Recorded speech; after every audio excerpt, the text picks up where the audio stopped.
'Yan matan Kaduna ƙazamai ne, ba su iya wanka ba. 'Yan matan Taraba su ne namba ɗaya, ba su iya kwalliya ba. Akwai gaura jambaki kuma akwai shanya jambaki. 'Yan matan Sokoto kuwa ƙauyanci da rawar kai. In dai za ka ga kan mace na giɗu-giɗu, to in ka bincika 'yar Sokoto ce.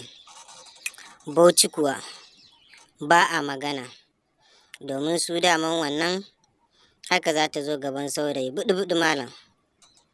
Na Adamawa kuwa ba a magana, domin su kuwa daman in dai ta zo gaban saurayinta za a ga tana danƙwashin kai tana kashe kwarkwata. 'Yan matan Kano kuwa ai su daman ba a magana, haka za ta zo gaban ka malam sukur sukur sukur.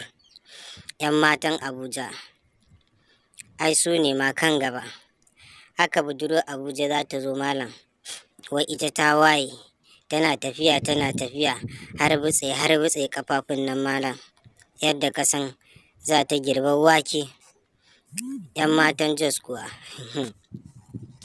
'yan matan Jos malam, idan budurwa ta zo gaban saurayi malam, za ka ga tana wani girgiza, tana wani jijjiga jiki malam, wai ita 'yar kwalisa. In ka matso jikinta malam, za ka ji tana tsami malam, ga hamami. To, ku biyo mu YouTube channel ɗinmu domin ku yi ƙorafinku, domin na san duk macen da ta ji wannan sai ta so ta furta. Kar ku manta, idan kun zo ku danna mana ƙaraurawa.